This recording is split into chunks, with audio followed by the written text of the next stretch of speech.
Hi everyone, this is Matthew Alcala, Director of Golf at Foxrite Golf Course, and I wanted to provide an update of what we were able to do during week 2 at the golf course.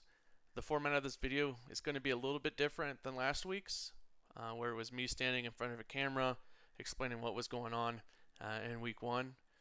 This week I wanted to take some video clips, pictures, kind of put them together with a voice recording and just explain what's going on. Like here in the initial picture, you see the John Deere skid steer, and it's basically Kevin coming in on hole number 9, and we're trying to get out some of the bad material so we can get in, reshape, and bring back some of that perky dirt. And then here's Josh on 9 green with the sod cutter, getting out this sod to fill in the spot up around the practice green. We like to get that green back to 100%. And so that's why we cut out the sod on 9 green. Here's a close-up of Kyle on the tractor, Kevin in the skid steer, and I just wanted to take this time to thank the City Council for the equipment they approved about a year ago. Without this equipment, there'd be no way we'd be able to get this work done on the course and this reseeding process. And then here's a video kind of to just show in progress of what we're doing on 9 green, getting the bad soil out as well as the sod. And then Mike is back there in the dump truck, just filling truck up after truck, getting the sod, or the soil, out of this area to be prepped to bring in the perky dirt. Here's Kyle dropping that perky dirt. This dirt comes out of the arroyo. Usually when we get rains and floods, that area or those arroyos fill up with the sediment. And so thanks to Public Works, we're able to take this soil, sieve it through the sieve, that we were able to get in this last equipment package that then takes out big rocks, any debris that are too large for us to use for seeding in the soil. And then so from there, once Kyle got enough piles, you can kind of see Kevin come through in this video and begin to move those piles of dirt around to reshape.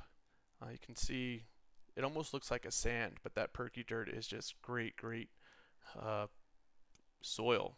You also see Josh on the green, getting out a lot of that, or cutting out a lot of that sod. But the main objective of the shaping was to deal with the runoff that we get behind 9 green on the hillside. As a lot of golfers and people that have played the course would know, number 9 has a large area through the middle of it where we get a lot of, where we can't establish any turf and those areas due to the runoff. It moves the seed down the hill. It also gives those areas black layer if we've tried to put in sod before. And so what we really needed to do was come in, reshape the back of 9 green, and almost give it like a false front. And so you would stand on the approach, you would think the back of 9 green is flat, but as you got closer to the green, you still have your sharp drop off. But behind that, you have basically 2 catch basins that would catch the water or the runoff as it comes down the hillside and then move that water around the green. So it could allow us to reestablish those areas in 9 green. It's kind of penalizing and frustrating as a golfer when you have these areas on the green and you have a cup on one side and you have this huge dead spot in the middle of 9 green that you need to go through in order to get the ball in the cup. So we really wanted to get that addressed, get it reestablished.